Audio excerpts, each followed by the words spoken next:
Well, hello, everyone. I'm Alvin King, host of He Said, He Said, He Said, a look at the world from a seasoned Black man's perspective.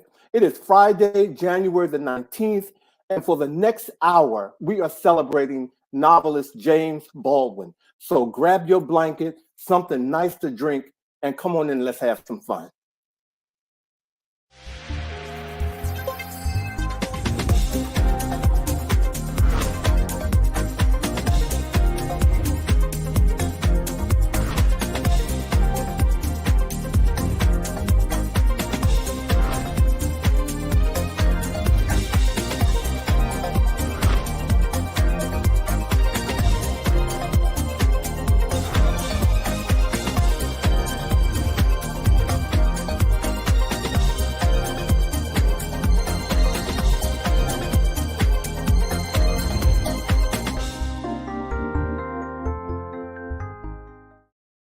Well, hello, good people. How's everyone doing tonight?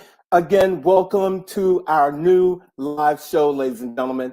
I don't know where you are in the world and where you're watching, but here in Washington, D.C. and the East Coast, it is cold. And when I tell you this first snow of the last 2 years, after the last 2 years has hit us, and I'm really ready for it to go. But I hope everyone is safe tonight. And, thank you again for being here. Our show tonight, as I've said, is about James Baldwin, a writer and civil rights activist who is best known for his semi-autobiographical novel and plays that center on race, politics, and sexuality. And joining us tonight is Charles Reese of the Charles Reese Experience to talk about everything James Baldwin. Ladies and gentlemen, you guys are in for a treat. All right. So again, thank you for joining us tonight. I know last week, when we were on the show, we talked about the fashions from the Golden Globes, but really the fashions really did. And the people were dressed for the Emmys this year, ladies and gentlemen. But there were three things that happened at the Emmy that I want to share with you all that was completely monumental. First, I want to talk about Trevor Noah, ladies and gentlemen. Trevor Noah of The Daily Show, Trevor Noah won an Emmy Award for Best Variety Talk Series. Trevor is the first Black person to win in this category. I just cannot believe it. I just cannot believe it. But he is the first, and I'm so proud of Trevor. Kudos to you, Trevor. And also another monumental moment, Quinta Brunson. She took home an Emmy on Monday for Best Actress in a comedy series, becoming the first Black actress to win the category since 1981. That was 43 years, and the woman who won that was Isabel Sanford of the Jeffersons, ladies and gentlemen. Quinta, she won it for her performance in Albert Elementary. I know you all have seen that as an amazing show where she is the writer and she served as the creative director on the show. And last but not least, this goddess, ladies and gentlemen, Niecy Nash-Betts, she took home the Emmy for Best Supporting Actress in a limited series, the Netflix series, The Jeffrey Dahmer Story. But what was most memorable about that night, other than how Niecy looked, because she was pushed up, like I said, she was pushed the way women should look if you're going to wear something low cut like that. But I digressed a bit.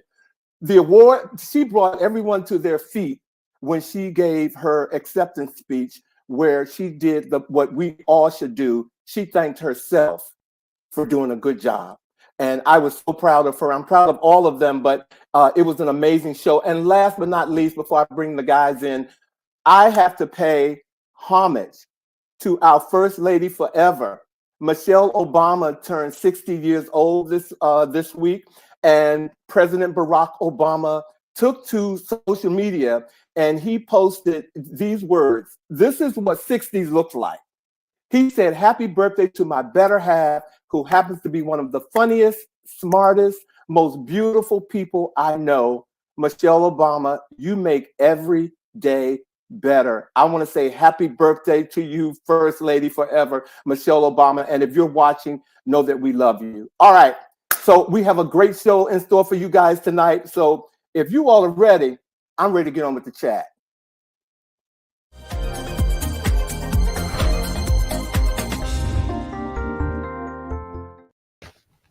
Hey, fellas. Hey, guys. How you doing? Hey, everybody. Look, I got so caught up. I didn't even have the other side of my folks who have been joining. I see y'all. I didn't have that screen on because I was having my Beyonce moment. Okay, I was. Yep. How you guys doing? Great. Well, like you said, the snow has come, and I was out there shoveling today. And like you, I'm good. If it goes, I'm good. I like the snow. I like the quiet that it brings. There's just a hush over the neighborhood. Did you have to shovel? Did you have to shovel at all? No, but I did have to clean off a car, and I finally cleaned it off yesterday after the storms that came earlier in the week, only to wake up and have it have more snow on than it did yesterday. So I'm like, it's going to stay like that for a minute. Well, I have this is a true story. I have a neighbor. Well, we're pretty close on my block, but I have a neighbor, and her name is Tanya. And Tanya loves a shovel. And Tanya shovels from her house, which is 5 houses down, all the way up to my house. Oh, wow. And she shovels, and at 6 o'clock in the morning, she did it Tuesday, and she did it today. And including my house, you've been on my block, Bobby. Yeah. 5 houses on my side of the street. She does it. Wow. Everybody needs a Tanya in their house when they don't want to, in their neighborhood when they don't want to get up at 6 o'clock in the morning. I definitely need Tanya. But I promise you, she did. She did. Girl, can we say hello to everybody who's joined? Hey, Michi. I see Michi, Monica, Maurice is here, and JJ and Sean. JJ always says hello to us separately. I feel so honored when he does that. I really do. Yeah. Thank you, JJ. Thank you. So I don't know if you all know, ladies and gentlemen, but today is National Popcorn Day. Okay? And if you don't have any, y'all need to get some popcorn. I gotta be careful because I'll start choking. You all know my guilty pleasure. It is National Popcorn Day. So if you all haven't eaten dinner, if you have Skinny Pop, this could serve as your dinner tonight, and you won't. You see the size? Okay, I got this ball, and I don't share. I made my own. It is National Popcorn Day, and ladies and gentlemen, we also, with our special guest, has made something very possible for all of you, ladies and gentlemen. I'm gonna tell you that in a few minutes before we bring him on. He said exclusive. Yes, it is. Yes, it is. But Bobby and Vash, I want to share something with you guys that I don't know if you heard, but I'm gonna read it. Madonna, two concert goers who went to Madonna's concert in New York, is now suing Live Nation and the singer because of how late she started her show. On the tickets of which I went, said the show started at 8:30. But I promise you, when I went, the show did not start until 10:45. And because I knew it, I went a little later, but I can see how people would be mad about that happening. And I think if they get an opportunity to sue her, if that goes through in Live Nation, that could start a trend. When you say it might start a trend having the performers show up on time and perform on time, but sometimes getting cute, it takes time. But I think, if it takes you 2.5 hours to get to a show that you said is supposed to start at 8:30 and it starts at 10:45 or 10:30, I think there's some issues up in there, and it's not always the venue. Right. And you know what I'm saying? And so, but my point here is, yes, it will make the show start earlier, but suppose if they sue, that could be a whole nother trend starting. Can I ask a question to clarify your experience? You said the show started at 10:45. Now, are you meaning that Madonna did not hit the stage until 10:45, or nothing was happening between 8 and 10:45? Between 8:30 and 10:45, this DJ, of which I could care less, was playing music for 2.5 hours. I did not pay that amount of money to hear a DJ play for 2.5 hours. I could go. There's a new club here, and I'm not going to call it out because I want them to come on the show. But I could go to that club and. I want us to go. I know what you're talking about. I want us to go. Okay, you know what I'm saying. I thought that was just it was ridiculous. But if that starts, that could set a precedent. And how we just said, watch out, Lauryn Hill, because she's the one, I guess. It's just terrible, and I think it's a bit insensitive. But yeah. So I just, more than insensitive. It's unprofessional, and tickets are too expensive. Like none of these concerts are like $29.95. You're paying all that money and waiting. I'm gonna be honest with you. If the ticket costs $45. And I'm supposed to be there at 9. You know how much it took me to get there to be there at 9 o'clock. Yes, I agree with you. I needed to start at 9. So the cost of the ticket is not so much as it is the principle behind that happening. You know what I'm saying? Because so I get what you're saying, but hell, if I pay $10, I need you to be there. If you say 8 o'clock, I need you to be there at 8 o'clock. At least 8:15, 8:30. You have an opening. Yeah. And the headliner doesn't hit the stage till like 30 minutes after. What are you going to say? But 2 hours? That's 2 hours. 2 hours. Well, also before we bring on our special guest, ladies and gentlemen, tonight we have a special book giveaway for all of you, and we are giving away 5 books. The James Baldwin, A Soul on Fire, that is signed by our special guest, ladies and gentlemen. An autographed copy will be sent to you, but in order to do that, you have to go. You have to go to our Gmail account. He said live at gmail.com. He said live at gmail.com, and you must type in James Baldwin, A Soul on Fire. And when we get that, we'll make sure that we make special arrangements to get that autographed copy of the book to you. All right. Now we're going to say this. We're going to say this again in the show, but we're letting you all know now, especially you all who are on here already. So you should be typing. Click. But the thing you have to remember is to leave your address. You need to leave your address when you go. Well, yes. Please leave your address, and if you don't, I'm going to need that. But if you don't want to do that, I'll talk to you. I'll get it. We will get your address because we want to mail it to you, and also possibly send some swag from He Said. Okay. He's very nice. I don't want to talk to you. Leave your address so we can just take care of it. Okay. But are you excited about this show tonight? I mean, everything Baldwin, everything James Baldwin. Are you guys ready for the show tonight? Very excited. It's the second show where we've got to honor a gay Black man who has made a significant impact in the fabric of society on the planet. It's exciting. I'll echo that. James Baldwin is one of my personal heroes as well. And I love so many of his quotes, his books, the movie about his life, I Am Not Your Negro. Like, it just, I'm a big fan of Baldwin. So I'm very excited. Well, tonight we have someone here, ladies and gentlemen, who lives and breathes the man who we were just talking about. Actor, poet, speaker, and lecturer Charles Reese has announced plans for a year-long celebration to commemorate the 100th birthday of the late civil rights activist, expatriate, and novelist James Baldwin, all produced through his company Teeth and Eyes Communications, LLC, the critically acclaimed cultural architect for public engagement, running in 2024 through 2025 for his signature salon series, An Evening in History with James Baldwin, featuring Charles Reese. After a successful sold-out performance at the Bill Elmer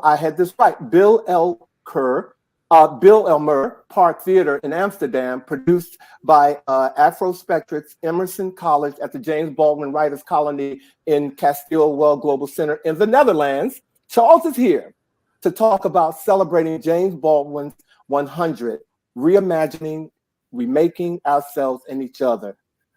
I quote, Charles said, "This will serve as our year-long theme for the centennial commemoration as we bear witness and remember one of the greatest writers of our time." Ladies and gentlemen, please welcome Charles Reese with the Charles Reese Experience. Woohoo! Hey! Wow. That's an introduction. But listen, let me start by saying I too have popcorn. Yeah.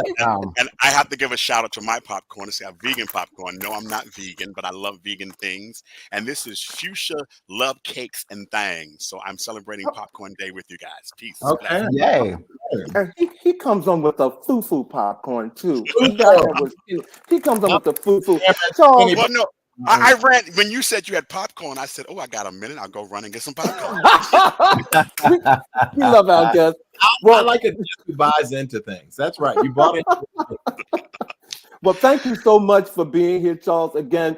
And ladies and gentlemen, this has been months in the making, okay? And it really has. And I mean, you have come through the writer's strike and all of that to be here today. You have gone through all of that. So thank you for being here. And before I ask you my next question, I want to say happy birthday to you. Charles' birthday was yesterday.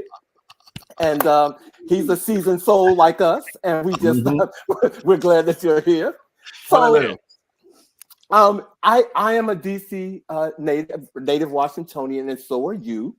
Yes. So I just want to ask you, what do you remember most about growing up here in the nation's capital? Well, first of all, I grew up in the Shaw District, Northwest section.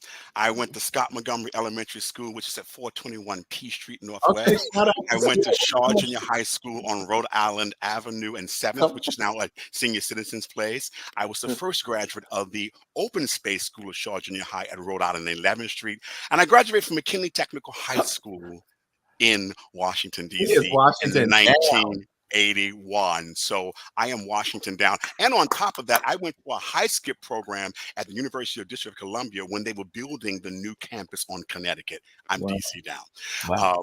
I'm the youngest of 7 children. I have two sisters and a brother that's still alive, and they still reside in DC, close to the section where we live. You know, DC used to be the chocolate city. Now it's a different kind of chocolate, but still chocolate. It is latte now. Well, you know, I like my coffee. Uh-oh. Just like what? Oh, okay, no. Listen, James Baldwin likes liquor. I like coffee. Okay. Okay. Thank you. Well, you are definitely Washington down. So can you share with us the impact, the significance of the art and culture scene in Washington on your growing up in the city? Oh, wow, man. That really would take an hour, but I'm going to give you the quick version. Okay, look, let me tell you, we got a lot of questions for you, so we're going to. So, first of all, let me just say how art and culture used to work. I got all of my training in art and culture in the public school systems. The schools that I mentioned were the top public schools when I was growing up in DC. I learned poetry from Mrs. Lillian Falk, my 6th grade teacher. My 3rd grade teacher, Kenny Long, taught us elocution, and he also taught me how to crochet. My 7th grade junior high school teacher, Mr. Lloyd Hoover, taught me how to play the trumpet and baritone horn. I started playing the trumpet and baritone horn when I was in the 7th grade. By the time I started in the fall, I was marching in the band in the Cherry Blossom Parade by the spring. Art and culture was always there. It was always there. And of course, I was going to, given that you listed so many of those schools, Washingtonian along with Alvin, I will back on that finest school, because you went to McKinley. I went to Wilson at the time. It's now Jackson Reed. Okay, y'all had a good marching band. But you called out a couple of people, specifically teachers and so forth. Anybody else who really had an impact that you just want to shout out for impacting the Charles that is before us today? You know what? The probably biggest impact was probably my homeroom teacher in junior high school. Her name was Colette Preston, and she was a Black woman that spoke fluent French. How fabulous. How absolutely fabulous that must have been. Oui. So Charles, you have a company, Teeth and Eyes Communications. Yes. Right? Where you serve as the cultural architect. Yes. For public engagement to curate entertainment programs that inspire and educate. I love that, first of all. I love that is your title. You are the CEO. How did your company come about? It came about from a mentor of mine, and you're going to hear me mention a lot of names, by the name of Lamar Alford, who also, by the way, knew James Baldwin. But I met Lamar Alford when I was an undergrad at Morehouse, and he was an original member of Godspell on Broadway back in the day. And he had this running joke that he would say, all we have is our teeth and our eyes, and we need to use them to go where we need to go. So I decided to use teeth and eyes and run to the bank with it. That is so brilliant. Come on now. And how do people donate or support your company? So, well, basically, one of the best ways that you can actually help my organization is to, you can go in to the webpage and book our presentations and things that we have. That's how we make our money, through our presentations. And that's why we're building this whole year-long program around programs that we have. And at the same time, we're going to be able to support other people with the programs that we have. Beautiful. I absolutely love it. And thank you for asking that question, Vash. Thank you so much. And I I just said, I knew this was going to happen. This damn popcorn. You know what? You notice that I did not eat my popcorn. I held my popcorn up. I said it, but ladies and gentlemen, I'm fine. I'm fine. Believe me, I'm fine. I know this is a loaded question, but I got to go here. Sure. Can you tell us how you ended up basically dedicating so much of your life to the study of, the teaching of, and the spreading knowledge of James Baldwin? Well, first of all, that's a great question. And it works like this. I had a brief encounter with James Baldwin when I entered Morehouse College in 1981. Wow. James Baldwin was on the scene. Really check this out. He was on the scene writing an article for Playboy magazine. And he was there to research and do things around what's called the Atlanta child murderers. And we also know it as the Wayne Williams case. Well, by the time I entered college, it was time for them to start getting the jury and things together for that. And so he was around campus doing certain things. I was trying to just make my curfew because my mother said, listen, I'm letting you go to Morehouse, but they have killed over 25 something young students there, young children there. And I'm afraid for you, but I'm gonna let you go ahead and go. If you see anything, you should just run. That was her advice to me. So I'm coming up the campus trying to make my little curfew. And here's these two men coming across the campus. And it is James Baldwin. I knew who he was by face. And at that time, I had only read one James Baldwin piece. And that was Go Tell It on the Mountain. So we're coming up the pathway. He looks at me and I look at him. He says, "My, you have eyes like mine." Now I was 18 and I was green. And I said, "Thank you, sir." And I ran. My gosh. That was my only time meeting James Baldwin. And I went back to my room and I kind of like told my roommate, I said, I think I ran into James Baldwin. But here's what happened afterwards. I graduated and I decided to go along to Europe with my dear friend who actually wrote my James Baldwin play, James Baldwin Soul on Fire. That's the giveaway. We went to Europe, and after graduation with our little degrees, thinking that, oh, we got degrees, something could happen. We get over to Europe. We said, we're going to look for James Baldwin. We're going to look for James Baldwin. Remember, there was no emails. There were no text messages. We got our little tickets together. We get there. Europe is big. Yeah. You know, they said Paris. We knew he was in Paris, but we didn't know was that he was actually 3 hours outside of Paris. But when we got to Paris, we found out that James Baldwin wasn't in Europe. He was in the United States. We flew all the way over there and we could have just stayed home. So we didn't get to see him. Unfortunately, 2 years later, in 87, he passed away. And my dear friend and I said, maybe one day we'll work on something around James Baldwin. But I think that people tell me when I tell this story, I've told this story 100 different times, that one meeting did something to me and it allowed me to just go there. I ran away from Baldwin at 18 and here I am at 61 and having fun and doing Baldwin. And I've been doing this for the last 25 years. So a little meeting. Yeah, that's phenomenal. Meeting did that. Phenomenal. It's phenomenal. Yeah. I received that. I received what you just said.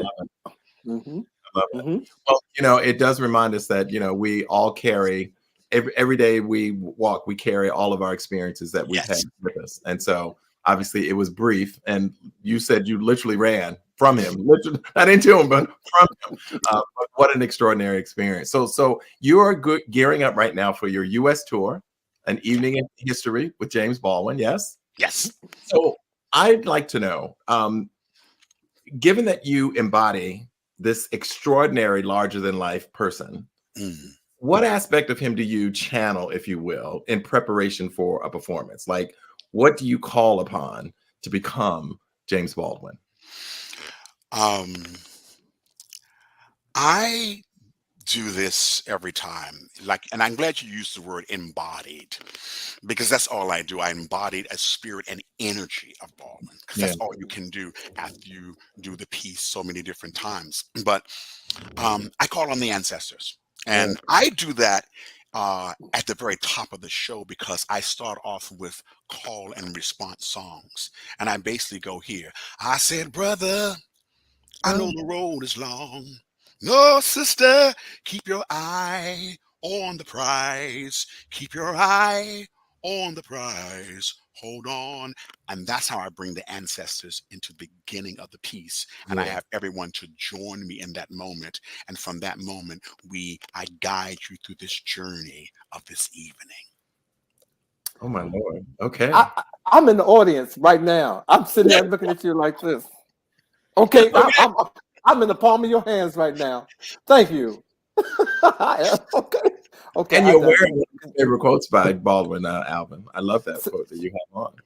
Oh, this one here? Oh, yeah. I don't even know if James Baldwin said it, but when I found this T-shirt, I just said it's one of his. I wasn't even sure, and I haven't even done the research. So thank you for confirming that I'm wearing something that's authentic. Thank you so much. I appreciate that. Yes, thank you. Well, Charles, I have a question. Sure. What makes this year so significant with regards to James Baldwin and the work you do? Well, 100, a centennial. Yes. It only happens, every age only happened once, but that he's not here. His words are here. But the centennial to me was always something that I knew I would be a part of. And I'm just going to take you back.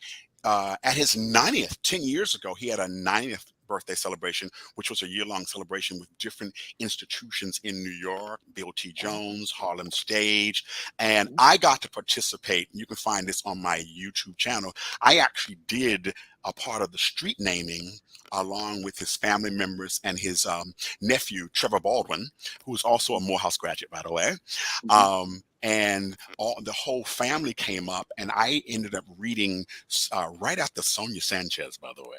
Oh, wow. She called the place for peace, letting the place be a place of peace. And so it's called James Baldwin's Place. It's 128th and Madison, if I'm getting that correct. And basically, I read from Nobody Knows My Name. And so they had a 90th celebration. So I said, when I got to 100, and thank God I am still here, I would not wait for someone to say, come and be a part of the program. Basically, what we're doing this evening here on your show is that we are bearing witness and telling people we're celebrating 100 along with what I'm actually doing. But that allows the whole global community to actually say, hey, I can call Charles Reese and I can be a part of his tour, and we can kind of sort of work together. So we're giving you a heads up that's going on. Don't wait, create. And like James Baldwin said, and here's a quote, go the way your blood beats. If you don't live the only life that you have, you won't live some other life. You won't live any life at all. So you might as well go the way your blood beats. I received it. Nice. All right. Okay. All right. Look. You're really just creating this magic. I absolutely love it. And you just turned 61 yourself. So this is an epic time for you in that regards as well. So congratulations on all of it. So James Baldwin was both a civil rights sort of spokesperson and an activist, but he was also gay. Yes. Can you talk about and tell me what were some of the big contributions that Mr. Baldwin made to the LGBTQIA community? Well, I'm going to start right at the top because this is always a very one of those subject matters that gets like this. Everybody gets very emotional about it. And so I deal with his literature. And what I always like to do is lead you into Baldwin's work so you can see what he wrote. That's the true telling of what's what. So I'm going to start with what James Baldwin did in 1956.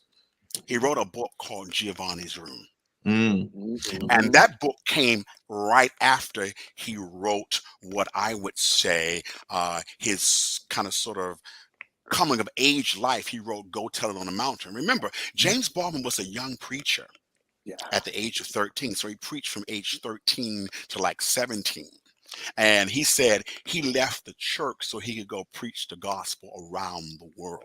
And if you'll notate, and I'm mixing a little the biblical of what he did. If you'll notate in a lot of his works, you'll have a lot of biblical things that he utilized, and that was for his healing and also for healing for other people who might say, Giovanni's Room, really? Giovanni's Room was actually one of his books where he had no Black characters. He wrote around the whole area of sexuality, specifically homosexuality, in 1956. And my take on it is this. He was saying, listen, I'm going to tell you who I am before you tell me. That's what that book represents to me. So when people want to know what contributions are, go read Giovanni's Room. But if you keep on reading other books, like Tell Me How Long the Train's Been Gone, which is one of my favorite books, he has a whole chapter in there. Everybody catch this. I want y'all to lean in. The chapter is called Black Christopher. Okay. Family, y'all better lean in. Tell them again, Charles. The book is called Tell Me How Long the Train's Been Gone. It was written in the late 60s. And it's really about Baldwin's whole situation that he dealt with when they were producing one of his plays on Broadway. One of the things about Baldwin and his work that I really loved, now that I'm going back and I'm rereading things, I'll be reading to the end of time. But when you reread something like Tell Me How Long the Train's Been Going, what you find out is that he's talking about this Broadway piece of work, but he has this section about Black Christopher, which is about two Black men and the relationship they actually have. And everybody misses that. And it's in the book, but it also talks about what he feels about Blackness and sexuality just within the context of Black Christopher. And I'm going to let that sit right there on you. That's extreme. I had to lean back, okay? Because you still had me leaning forward, okay? You did. You shared one of the quotes, of which they are just endless, like the depth and the dearth of selections of quotes by Baldwin, talking about the rage of being a conscious Black person, being able to disagree unless it depends on my oppression of my humanity, just so many of them. Do you have? You did share the one about the flow of the blood. Any other quotes that really stood out for you? This one I got, and this is a little side story. A lot of times when you're doing research, I actually got to meet James Baldwin's one of his barbers that he had when he's in LA. And this is a barber. We know the barbers get scooped, so go ahead. So this is a quote that the barber gave me, which I use a lot. You don't tell life, life tells you. Wow. That's my favorite. I'm going to say because I know y'all still leaning in, but I want to make sure that some of our viewers, because Michelle Evans, I can't pronounce it, Arundel, Michelle said, they say that cat Charles is a bad mother. Shut your mouth. But I'm talking about Charles, that we can dig it. Thank you, Michelle. And Aral Health is here tonight. How you doing, Aral? He said 2 snaps. You won't tell me who I am because I will tell you who I am. All right, wait a minute. And Langston Hughes. Okay, it is on here. Langston, thanks for joining us tonight. Will there be any thoughts shared about Baldwin's life coming to the big screen? Hold on for 1 second, Langston. Langston, I'm coming back. We coming for you, Langston. But I love the fact that you asked that question. But I want to ask you, Charles. I know you've already mentioned some things about James Baldwin that I didn't know just in talking to us. But is there something about James Baldwin that many just absolutely, in your opinion, wouldn't know, but you've had through your research, have had the opportunity to learn about James Baldwin? I had the privilege of spending time with James Baldwin's biographer, David Leeming. And he wrote the book called James Baldwin Biography, which if you see right here in that little corner there, that's that book. And just behind my head.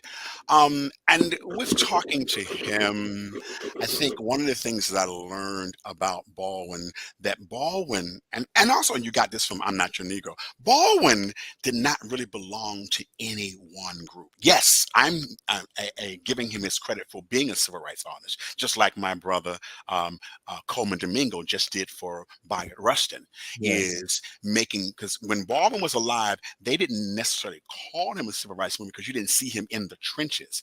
But his whole thing was he didn't belong to any one group. That left him free to do what he says, bearing witness. So Baldwin, what I think the big secret to Baldwin could go talk to Elijah Muhammad on one day. He could talk to the Black Panthers on another day, go hang out with King, and still be cool enough for Malcolm X. That's what I'm talking about. So when we start talking about what I know we're in this whole thing about what sexuality is and what all those things mean, at the end of the day, it doesn't matter who I sleep with, who I love. First of all, I gotta love me first and foremost. And then once I love me and set out on my course and find my purpose, because Baldwin was very purpose driven. And that's what I love him most for, that he was purpose driven. Yes, he had some ups and downs and some tribulations, some scandals and a lot of other things too. But when it comes to writing, and specifically those essays, I want to close with this point. If you really want to get to know Baldwin, read those essays. And I'm going to lead you to an essay right now. And this is for teachers all over the world, whether you're in school, out of school, or what I call myself an outlier, is you read the essay that James Baldwin talks about for teachers. Just Google essay on Baldwin for teachers. And that really will put some, what I call, that's a balm in Gilead, so to speak, BALM, that can heal the wounded soul. So the essay is called An Essay to Teachers. And it was written in the 60s, by the way, and it's still good for today. So again, if you want to really know Baldwin, it's those essays that will really get you in touch with Baldwin.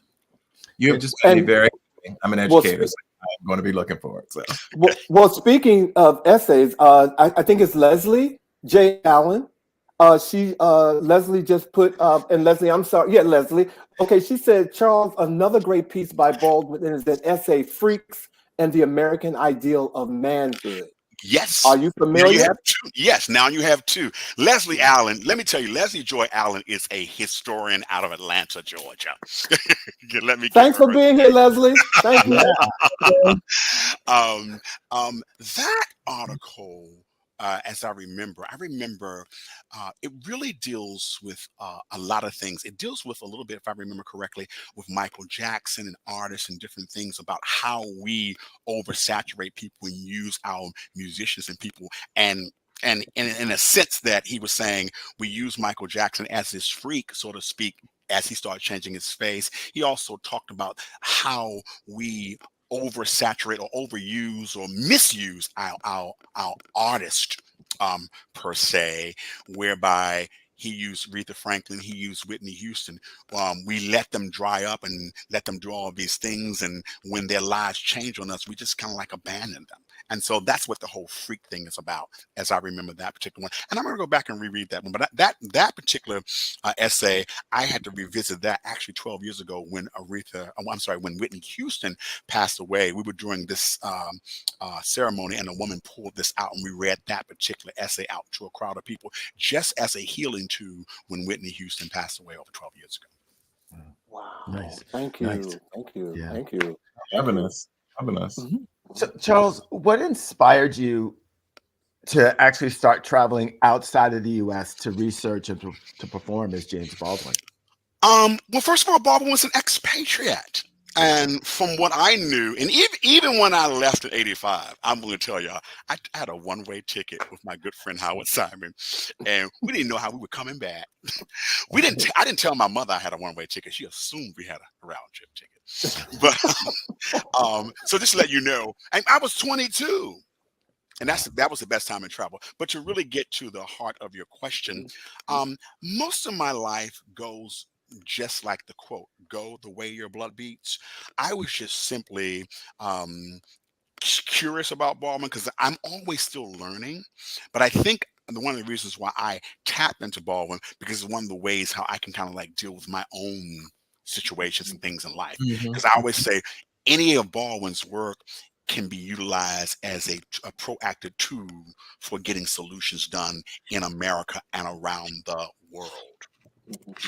So I actually started going once I published the book version. And let me give you a little backstory so we can be very clear. I did this piece on Off-Broadway 24 years ago, but I received the play 25 years ago as of yesterday. And so when I went to Off-Broadway to do the play version, James Baldwin, The Soul on Fire, my playwright, Howard Simon, who was also my Morehouse brother, he died during the run of the show. He died on the day we got our New York Times review. And so what ended up happening to me, here I am left, I'm having a play that I have to perform, and we have to bury him all at the same time. Wow. And then I had to kind of sort of take over. His sister and I had to take over within that moment because now we're left. He has no children.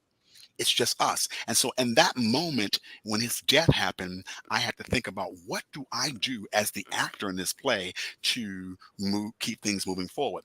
So when you have a play on Off-Broadway, the producer who commissioned the work at that time still has a right to do X amount of things until the end of that run. Then after that run gets over, then I can get back in, get in charge of things. So what I decided to do is that I decided after about 7 years passed, I decided to publish the book because playwrights usually get their books published when you have a successful play, and we didn't get to do that.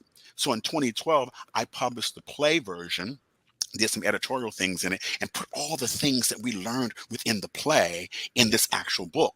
This is what you're going to be getting for those 5 people later on. And so from that point, the play, I had to start realizing, what do you do after you publish the play? I started doing book salons to sell the book.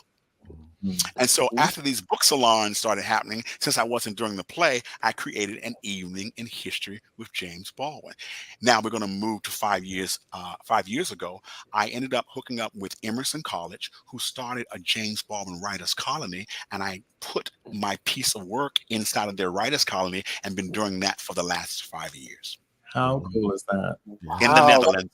Is that up north in Boston? No, well, yeah, it's Emerson in Boston, and I actually, I'm gonna give a shout out to Dr. Anthony Pender and his whole team at Emerson College, who's also my Morehouse brother. We had not seen each other in 30 years, and he hit me up in my DM to talk about starting this Writers Colony. So I've been with the Writers Colony since its beginning, and we were off for 2 years because of COVID. So we just returned back for the first time to the sold-out event in the Netherlands this past summer. And so I usually spend my time in Europe working with that program. And I have the distinction, which I'm very happy about, that I've actually performed in 3 locations for Emerson College. I did Emerson College in Boston, I did Emerson College in Los Angeles, and I've done Emerson College at the Castile Well, which is a full castle. Oh, wow. Wow. Okay, because ladies and gentlemen, I don't know if you all are like me, but I'm just in awe. I'm ready to just pass the plate. But what I'd like to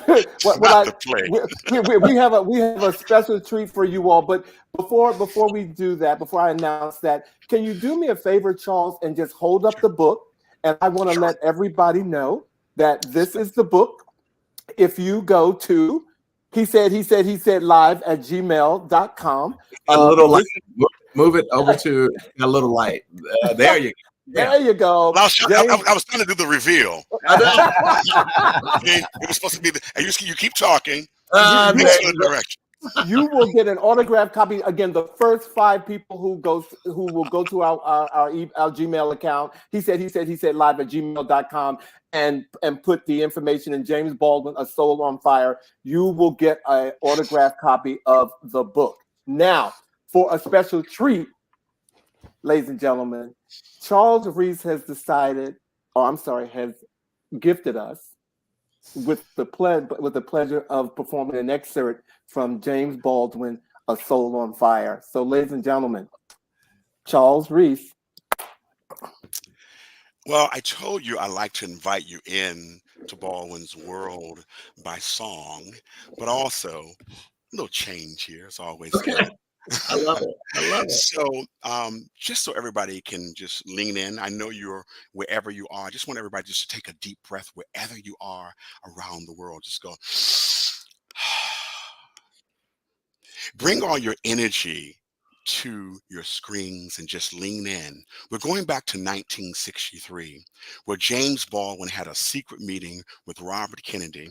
He brought Lorraine Hansberry, Lena Horne, Harry Belafonte, and Dr. Kenneth Clark to this meeting to talk about race relations. Now, 1963 was a very pivotal time in civil rights. So come journey with me inside of James Baldwin's room and listen to what he has to say as he prepares for this secret meeting.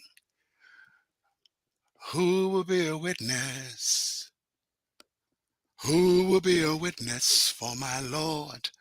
My soul will be a witness for my Lord. I gotta wash my body. Lord knows I don't want to go nowhere stinking. It is a sin and abomination against God. I got to wash the ash off my skin, my black, ugly skin. Now, my daddy always said I was ugly. Then everybody else said it. Oh, Jimmy Baldwin is so ugly. Ugly by whose standards? What's ugly is black inequality. If you want to speak on UGLY, ugly is when I'm in the White House, not as hired help. Some official white man without a title asks me, who is the black ugly man? And I'm in the White House just like him. Ugly is when world-renowned black entertainers like Josephine Baker, Paul Robeson receive better public accommodations abroad than in their own country. Perhaps it is not the black man's country, but it's not the white man's either. I've got to wash the ash off my knees. And the native said the land belonged to the great one. I've got to wash the ash off my knees. Ugly is when you can't see me from your pulpit, Reverend, up in Harlem because I got sugar in my shoes. I got to wash the ash off my knees. Always on my knees for one reason or another. Sometimes these folk make me want to wash off all my skin, be born anew, lifted up as an host, a multitude of giving praises, shouting in the morning time, calling on my Lord Jesus Christ. Hallelujah. For he has anointed me to be he that could stand persecution for persecution's sake. For this here meeting, to meet the Attorney General of the United States of America, y'all, I will simply wear white. Who will be a witness? My soul will be a witness for my Lord. Oh my. Ah. Oh my. Oh my. Oh my. Thank you so much. Oh my Ladies God. and gentlemen, you all heard that right here on He Said Live by the incredible Charles Reese. I love Charles, magnificent. Yes. Magnificent. Thank you. Thank you. I so love when our guests who bring such gifts and talents do their readings, and it's just so it was beautiful. So it leads me to ask the question: if you, Charles Reese, can describe when patrons come to see An Evening in History, James Baldwin featuring Charles Reese, describe the experience that they will have. We've had a taste of it, but how would you describe it? And be sure to share with us how we can get tickets. So, it is an evening where we celebrate and be aware of Black joy, pain, and triumph. Yeah. And we use James Baldwin's Soul on Fire as a tool to give you excerpts from that play, and you learn about the play, and you also get a charge on what you need to take home after you learn that. We also share different quotes and different wonderful things about Baldwin, and it's also an interactive conversation that actually happens right in the middle of a piece, right when you're there. I love that. Love it. So it's all into one. You can always go to my webpage, www.charlesreeseexperience.com. There's a little sidebar where you can put your email in to find out where we're going. The way our program works is I work in what's called quarters. So this first quarter, I'll be doing a few smaller events, usually at colleges and institutions. And when you find out those places, we'll let you know what's going on. And when I'm over in Europe, all that information will be provided on our webpage as we go. So for this first quarter, we're just doing events in California and a few other places. And as we move through quarters, you will be able to guide and find us there. So it is the webpage that will give you all you want. And if you're interested in having me come to you, that is where you go. You write Shamika there. Let us know what you have your budget. We'll tell you what our prices are. And what we're going to encourage people to do this time around is that find organizations who are willing to sponsor different things. Because what I want to do with specifically colleges, some colleges, is to find sponsors to actually have this piece coming throughout the year. But also, even though we're celebrating for the year, after the year is over with, we will still continue moving on. And like James Baldwin said, you don't tell life, life tells you. Well, and the most extraordinary thing is, one of the things I find most riveting around so many of his quotes and his works in general is that although they were written so very long ago, they are so timely. Yes. And so relevant. Yes. So, yeah. And that's what we want to. I want to say this really quick. First of all, let me say thank you to each and every one of you, Vash, Boddie, and Alvin. Guys, listen, you need to at the same time. Why I want you to go to my site, but I also want you to make sure you subscribe to He Said, the live podcast. And and come back different times and share this particular podcast right after you finish with your friends so they can actually bear witness and still get all this information. But you must subscribe to He Said, the live podcast. Thank you, Charles. Thank you. Thank you so much. Thank you. Yes, Thank indeed. Most definitely. Most definitely. And the best place and best way to do that is to go to our link tree, which is linktr.ee/he said. You can find your favorite platforms. You can visit our blog/website where you can always get the shows. You can always find other episodes. There's articles, and we're going to start playing games with you on our website. So linktree/he said. So Charles. Yes. Netflix just recently released the biopic about Bayard Rustin, the another Black gay man who has changed the fabric of society. Recently, yes, we know that there was an announcement for a James Baldwin biopic to come out, starring the incomparable Billy Porter, who's also going to be producing the film. Yes. What are your thoughts? What are you excited about? What talk to us about that. Like, what are your thoughts? So I'm going to be full transparent. Billy Porter is a colleague and pal of mine that I've actually worked with before. He will do a wonderful job on a biopic around James Baldwin, and let's let him write the piece and get it together because he's working with Byron Allen.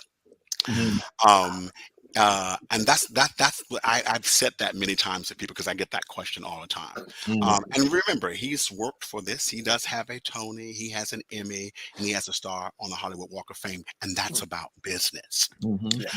What I'm going to be doing, I'm not going to tell you right now.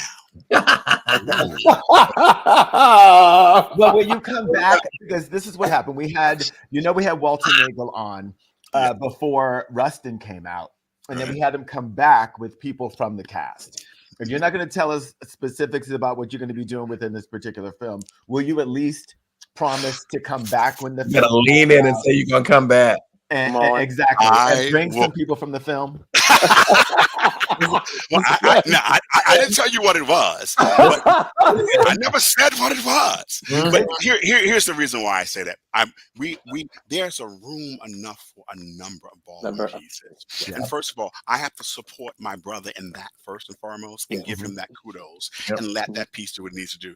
And then, while I'm touring all this year, what you have to realize is that we're also bringing awareness to people for them to get ready. And at the same time, it's awareness for me to do other things too. Exactly. Go ahead, Beyonce and Taylor Swift. You doing your own film? Okay. What you doing? Feed one another. Well, they said curiosity killed the cat. I want to keep the cat alive. Right on. So mom, my word, but you come back. Okay. Please come back. And I take notes when we're interviewing folks, and you have this whole page all lit. First of all, did you say that your family still lives in DC? Is that correct? Yes, I will be in DC hopefully in the next couple of weeks for a bit. But where are you based? Where are you based? When I'm resting, when I'm not home, I'm in Los Angeles. Okay. Yeah, that's my home base. Well, when you're in DC, please look up Alvin King. You know how to reach me. Yes. I would love to, if you have a moment, I would love to, go to dinner and meet Charles Reese in person, because you have created a fabulous interview for us tonight. And this show could not be what it is without you. And I so find you amazing. And thank you for accepting our invitation to be here tonight. It really means a lot. It really does. Guys. You guys are. Listen, guys, these are the most professional folk that I've seen. They keep things moving. So, again, he said, please subscribe. Peace and blessing, guys. I appreciate it. And blessings. Oh my God. Well, thank you. Well, don't leave, ladies and gentlemen. We have a couple of minutes, and I want to tell you all again. First thing, do a little housekeeping. Go to he said live@gmail.com if you would like to get an autographed copy of Charles's book. Did you want to put it back up, Charles? You want to do that? James Baldwin, A Soul on Fire. You will definitely get your book. For those of you who have seen our show, we will get that information to you. All right. So you got this play skills. Look at that hand. Look at that. You want a vow? So look, guys, it's been too much fun. Next week, ladies and gentlemen, we will be back live with you, and I'm telling you, we have a show for you. We will have Vince Shiflett. He will be here next week, and he will be here to talk about his new book, Relationship or Relationship. Which one are you in, ladies and gentlemen? And I'm telling you all need to. I have been reading this book, and when I tell you relationships, he also has another book that's out called Nurturing Quotes to inspire you toward better relationships. I'm telling you, these two books have been changing my life for 2 weeks. But Vince will be here next week, ladies and gentlemen, and you want to see that show to see what type of relationship that you are in. If you're in that last one, you know it. Trust me. That's right. And don't let I was a popcorn on that one. No, please let the title of the book fool you, because it's not what you think, but it is amazing. You can get it on Amazon. And our words of the week, Charles has already said it, but I want to say it again. It's from James Baldwin. You have to go the way your blood beats. If you don't live the only life you have, you won't live some other life. You won't live any life at all. And that was by James Baldwin in 1984, written in the Village Voice, ladies and gentlemen. And again, Charles, thank you. Yes. Thank you. We appreciate you. Ladies and gentlemen, go to the Charles Reese Experience.com, ladies and gentlemen, and subscribe. Get in touch with him. Buy his book. Whatever you need to do, stay in touch with this guy, ladies and gentlemen. Thank you all for joining us tonight. We had a great time. Vash and Bobby, I love you all so much. And we look forward to seeing you all next week on the next episode of He Said. He said. He said. He said. Okay. All right. And have a great evening, everybody. Thank you. Thank you. Gregory said he did that. Gregory See, I told you, I've been passing the plate around DC. Okay, so when you come, it should be good. I told pass that plate, ladies and gentlemen. All right, you all have a good evening and stay warm and whatever you do, stay safe because this snow is no joke in DC right now. It is not playing with anybody. So good night, everybody. Oh my goodness. See, time is of the essence. Yeah. Look at it.